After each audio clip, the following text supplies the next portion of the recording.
Wong sekedar tidak sujud saja sudah zalim, tidak mau sujud kepada Allah. Ini lebih parah lagi, melarang orang untuk menyebut nama Allah di masjid-masjid Allah.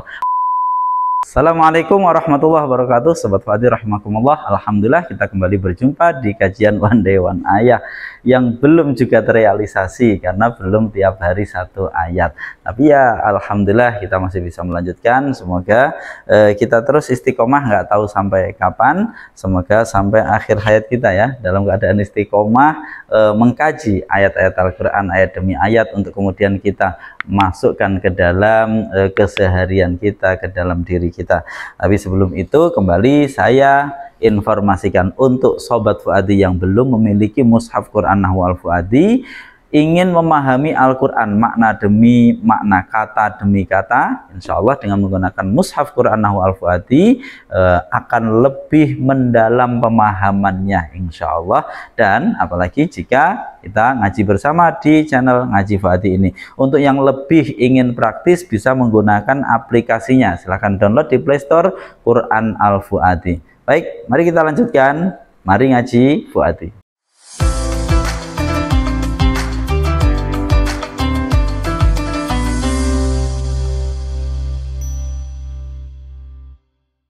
A'udzubillahi minasyaitonirrajim. Bismillahirrahmanirrahim. Wa man azlamu mimman mana'a masajidallahi ayyuzkara fiha ismuhu wa sa'a fi kharabiha. Ulaika maka lahum ayyadkhuluha illa khaifin. Lahum fid dunya khizyu wa lahum fil akhirati adzabun azim. Ini cukup panjang ayatnya. Baik, mari kita baca. Bismillahirrahmanirrahim. Waman, dan bahwa siapakah adalah adlamu lebih zalim mimman daripada orang mana'a yang melarang, siapa dia man masajidallahi pada masjid-masjid Allah, ayyuzkara yaitu adanya disebut fiha di dalamnya masajidallah, apa ismuhu namanya Allah, wasa'a dan berusaha siapa dia man fi kharabiha dalam merobohkannya masajid. Ulaika bahwa mereka itu man mana'a masajidallah adalah makana tidaklah layak, tidaklah pantas, adalah lahum bagi mereka apa ayyadkhuluha adanya memasuki siapa mereka ha padanya masajid illa khaifina kecuali dalam keadaan orang-orang yang takut. Lahum adalah bagi mereka fid dunya di dunia khizyun bahwa ada kehinaan, walahum dan adalah bagi mereka fil akhirati di akhirat adzabun bahwa ada siksa azimun yang berat. Baik Sobat Fuadi, seperti itu cara membaca kata per kata menggunakan Al-Fuadi ya, menggunakan metode Al-Fuadi ya. Kita insya Allah menjadi tahu makna kata per katanya dan menjadi semakin paham kedudukan masing-masing. Baik, kita akan lanjutkan sekarang untuk menterjemah. Waman, bentar, kita paskan terlebih dahulu. Dan siapakah yang lebih zalim? Nah, seperti itu kalau di Indonesia kan ya. Jadi di Indonesia kan jadi seperti itu. Dan siapakah yang ia lebih zalim ya, atau siapakah yang lebih zalim daripada orang yang dia melarang masjid-masjid Allah, yaitu adanya disebut di dalam masjid itu nama Allah, dan dia berusaha dalam merobohkan masjid-masjid itu. Jadi di sini pertanyaan tapi untuk menetapkan ya, pertanyaan tapi untuk menetapkan siapa yang lebih zalim daripada orang yang dia melarang masjid-masjid Allah, yaitu adanya disebut di dalam masjid-masjid itu nama Allah dan dia berusaha dalam merobohkannya. Mereka itu adalah tidaklah pantas bagi mereka adanya mereka memasuki masjid-masjid itu kecuali dalam keadaan orang-orang yang takut. Bagi mereka di dunia ada kehinaan dan bagi mereka di akhirat ada siksa yang berat. Baik, seperti itu terjemahnya kurang lebih kalau kita masukkan ke bahasa Indonesia, ya. Tidak benar-benar mewakili, tapi kurang lebih seperti itu. Kita lanjutkan untuk memberikan makna kata demi kata. Mari kita lanjutkan. Baik, kita awali. Wawu ini adalah kalimat huruf, tentu hurufnya adalah huruf istinaf, ya. Huruf istinaf. Kemudian tentu kalimat huruf hukumnya mabni. Man, kalimat apa? Man ini di sini adalah kalimat isim, hukumnya mabni. Mengapa? Karena dia isimnya isim istifham. Isim istifham adalah salah satu dari isim yang harus mabni. Ya, kalau di Al-Fuadi itu dhamir isyarah, mausul dan istifham, syarat dan isim fi'il, kau harus faham. Ini istifham, ya. Kemudian tapi dia punya kedudukan, kedudukannya sebagai mubtada. Mubtada tentu i'rabnya adalah rafa. Rafa'nya kalimat yang mabni tentu hanya dalam mahal. Waman dan bahwa siapakah, ya isim istifham adalah azlamu. Ya, di sini azlamu ini, ya, kita secara sorof terlebih dahulu. Secara sorof dia ini adalah kalimat isim, ya, disebut namanya isim tafdil. Isim yang diikutkan pada wazan af'alu untuk bisa membandingkan, ya, membandingkan satu hal dengan yang lain. Biasanya akan diikuti oleh min, azlamu min, ya, misalkan hadza akbaru min hadza, ini lebih besar daripada ini. Jadi azlamu, ya, azlamu lebih zalim. Jadi ini adalah namanya isim tafdil, kalimat yang dipakai untuk membandingkan suatu hal dengan hal yang lain. Nah, isim tafdil ini termasuk isim sifat, ya, termasuk adalah bagian dari isim sifat. Isim sifat. Terus kemudian kita tahu dia menggunakan lafadz, menggunakan wazan af'alu. Nah, af'alu berarti dia seperti fi'il, kan, seperti fi'il mudhari ini kan, ada fataha, yaftahu, aftahu, ya, seperti fi'il mudhari. Karena dia yang pertama sifat, yang kedua dia seperti fi'il, ya, seperti fi'il, menggunakan wazan seperti fi'il. Oleh karena dia punya dua masalah ini, dua alasan, dua ilat, ya, dalam bahasa dua ilat. Dua hal inilah, yang pertama dia isim sifat, yang kedua dia wazan fi'il.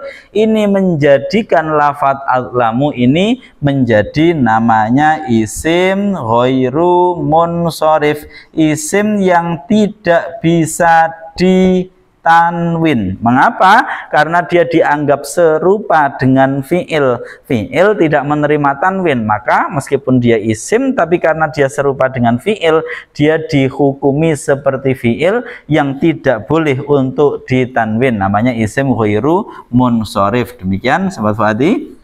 Kita lanjut, ini dari sisi kata itu sendiri. Sekarang dari sisi susunannya atau dari sisi ilmu nahwu. Azlamu ini adalah kalimat isim, ya, hukumnya adalah mu'rab. Kategorinya tentu adalah isim mufrad, ya. Sini mu'rab, kategorinya adalah isim mufrad. Kedudukannya apa? Kedudukannya dia sebagai khobar. Khobar dari mubtada ini tadi, man. Khobar i'rabnya tentu harus rofa. Rofanya isim mufrad ditandai dengan domah. Domahnya tanpa tanwin karena dia isim ghairu munsharif. Seperti itu. Waman dan bahwa siapakah, ya, adalah azlamu lebih zalim mimman daripada orang. Nah, di sini yang tadi saya sampaikan, jadi wazan af'alu isim tafdil ini akan diikuti oleh huruf jar min karena dia digunakan untuk membandingkan.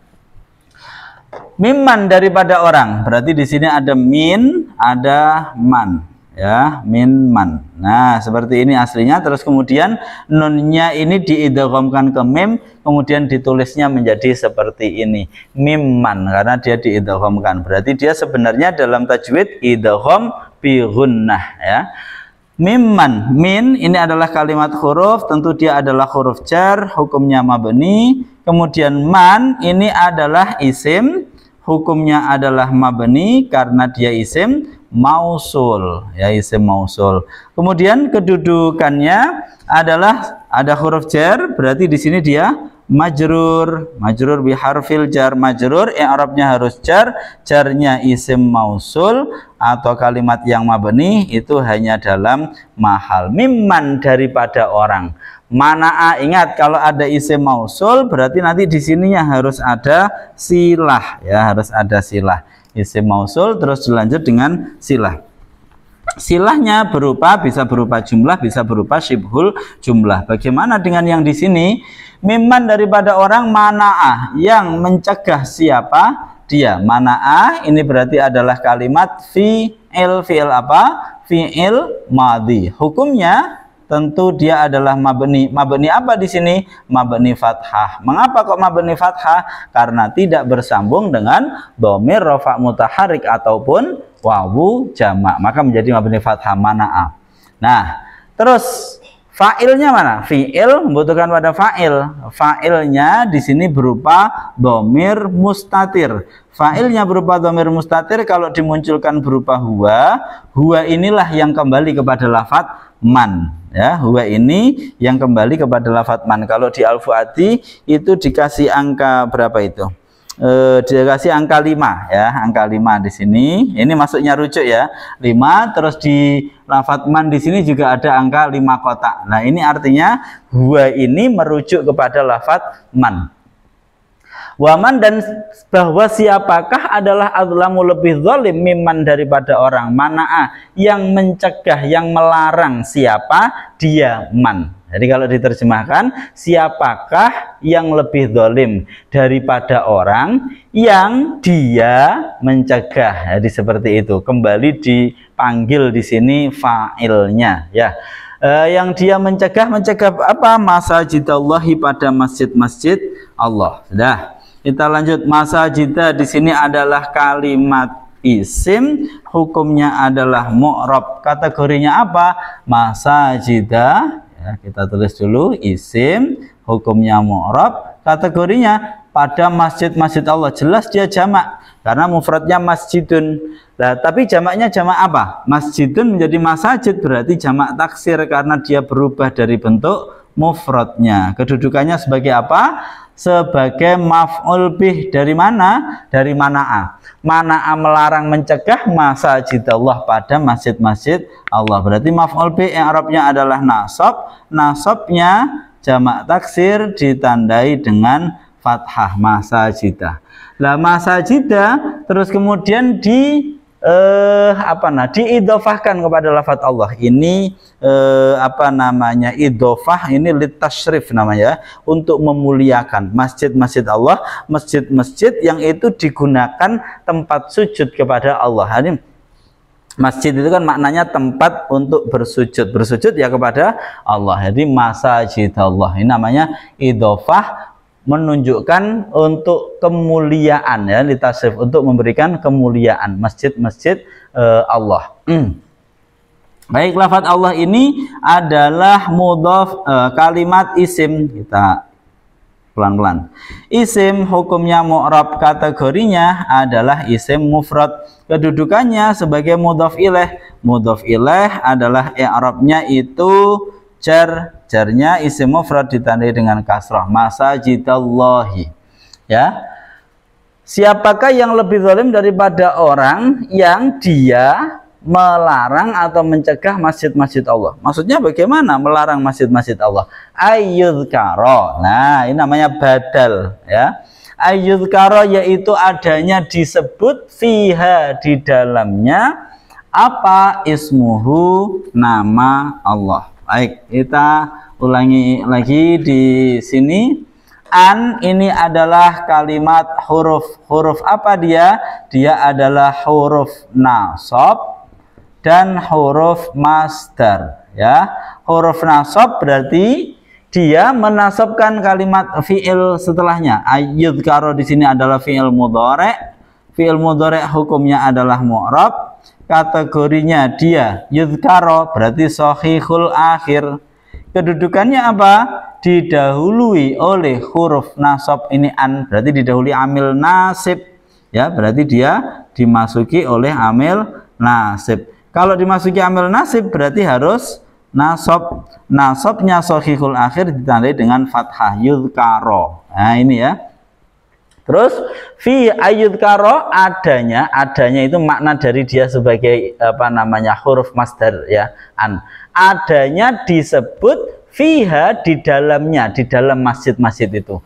Fi huruf jar, hanya ini dhamir ya sebagai majrur kembali kepada lafadz masajid ya. Ini yang sering saya sampaikan, kalau ada jamak kok jamaknya itu ghairu akil.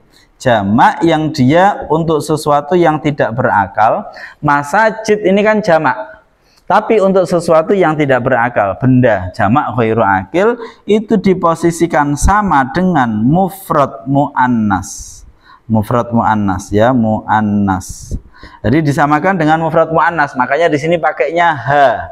Ya, bukan hunna tapi pakainya ha ya. Bukan hum tapi pakainya ha. Jadi fiha. Mengapa? Karena jamak ghairu akil itu disamakan dengan mufrad muannas. Baik. Ayudhkaro adanya disebut fiha di dalamnya, di dalam masjid itu. Apa yang disebut?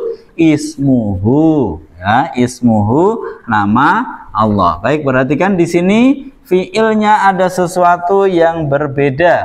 Harusnya zakaro yazkuru, di sini kok yuzkaru. Ini namanya fiil yang mabni majhul, fiil yang diposisikan bermakna pasif. Karena bermakna pasif, maka kebutuhannya bukan kepada fa'il tapi kepada naibul fa'il, penggantinya fa'il. Ya, sama kayak nusiro bakrun, nusiro telah ditolong. Siapa? Bakrun, bakar. Berarti bakar bukan fa'il tapi naibul fa'il, penggantinya fa'il. Ayudhkaro adanya disebut fiha di dalam masjid-masjid itu. Apa? Ismuhu, nama Allah. Ini berarti ismu adalah sebagai naibul fa'il. Naibul fa'il i'rabnya juga harus rofa. Rofa'nya isim mufrad ditandai dengan dhammah. Ismu hu sudah sering kita sampaikan, kalau ada isim domir, kalimat sebelumnya kok kalimat isim, maka isim domir tersebut menjadi mudhof ilaih, i'rabnya jar namun hanya dalam mahal. Baik, sudah kita selesai sampai di sini terlebih dahulu. Kita ulangi lagi dari awal. Perhatikan. Dan siapakah yang lebih zalim daripada orang yang ia, ya ini fiil dan fa'ilnya ini menjadi silah dari man, yang ia, orang itu mencegah atau melarang masjid-masjid Allah. Maksudnya bagaimana? Ayyudhkaro, yaitu adanya disebut di dalam masjid-masjid itu nama Allah. Nah, sudah selesai. Ini satu penggalan. Nah, siapa yang lebih zalim daripada orang yang melakukan hal ini? Ya, itu perilaku yang pertama. Perilaku yang kedua, wasa'a, dan berupaya, berusaha siapa dia, man. Wasa'a berarti wawu di sini adalah kalimat huruf, namanya huruf ataf, hukumnya tentu adalah mabni. Mabni fathah. Sa'a ini adalah fi'il madhi, hukumnya adalah mabni fathah. Mana mabni fathahnya tidak nampak. Mengapa? Karena sudah terkena kaidah. Kalau ada ya berharokat fathah jatuh setelah huruf soheh yang berharokat fathah, maka ya tersebut harus diganti menjadi alif. Ini aslinya sa'aya, berubah menjadi sa'a ya, ya-nya diganti menjadi alif karena terkena kaidah i'lal. Baik, wasa'a, dan berupaya siapa dia. Nah, di sini fi'il butuh pada fa'il. Mana fa'ilnya? Berupa dhamir mustatir. Kalau diwujudkan berupa huwa, huwa ini dia ini siapa? Dia ini ya man, itu orang yang mencegah nama Allah disebut di masjid-masjid ya. Ini huwa. Terus wasa'a, dan berupaya siapa dia, man, dan orang itu juga berupaya. Berarti dua yang dilakukan. Yang satu menghalangi disebut nama Allah di dalam masjid-masjid itu, dan yang kedua dia berupaya fi kharabiha, di dalam merobohkannya. Fi huruf jar, kharabi tentu adalah majrur, hanya juga dia adalah mudhof ilaih karena jatuh, tadi sudah kita bahas kalau ada dhamir sebelumnya kalimat isim berarti dhamir tersebut sebagai mudhof ilaih. Jadi di sini siapakah yang lebih zalim daripada orang yang melakukan dua hal ini? Yang pertama, dia melakukan apa? Mencegah masjid-masjid Allah untuk disebut nama Allah di dalamnya. Yang kedua, ada upaya untuk merobohkan masjid itu. Baik sahabat Fuadi, merobohkan mencegah di sini bisa dengan dua hal ya, bisa dengan dua hal. Benar-benar secara fisik mencegah, secara zahir mencegah. Ada juga misalkan mencegah secara batin, secara apa? Tidak nampak, secara perilaku tidak nampak, yaitu apa? Ya memberikan misalkan ada propaganda agar orang itu menjauhi masjid ya, tidak menggunakan masjid itu untuk menyebut nama Allah. Yang kedua, merobohkan masjid itu. Ini juga ada dua model. Ada merobohkan dalam hal secara zahir nampak merobohkan ya.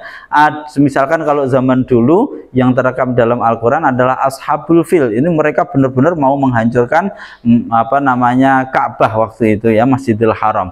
Atau juga merobohkan dalam maknawi ya, secara apa? Secara maknawi. Apa itu merobohkan secara maknawi?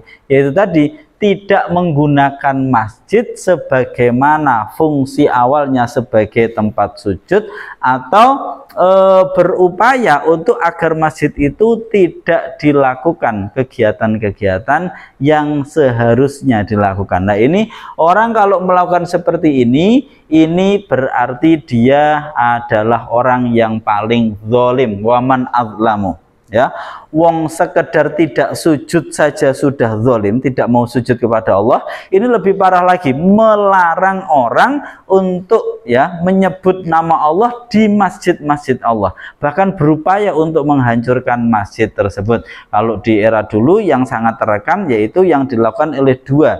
Yang pertama yaitu Ashabul Fil ya, para pasukan gajah ya. Terus kemudian yang kedua adalah yang dilakukan oleh orang-orang kafir Quraisy ya, orang-orang musyrik Makkah waktu itu tidak nampak menghancurkan Ka'bah secara zahir, tapi menghancurkan Ka'bah secara maknawi. Ini menghancurkan secara maknawi. Artinya apa? Ketika umat Islam mau ke sana ternyata tidak boleh. Jadi umat Islam dari Madinah mau bertawaf di Ka'bah dilarang. Nah, ini melarang mereka untuk menyebut nama Allah di masjid-masjid Allah, itu dilarang. Nah, terus kemudian mereka sendiri berupaya untuk merobohkannya, yaitu apa? Harusnya masjid itu menjadi simbol ketauhidan, tapi ternyata mereka menjadikannya sebagai pusat kesyirikan, memberikan berhala-berhala. Itu berarti mereka menghancurkan masjid tapi secara maknawi, menghalangi orang-orang beribadah di masjid untuk menyebut Allah di dalamnya, dan bahkan berupaya untuk merobohkannya.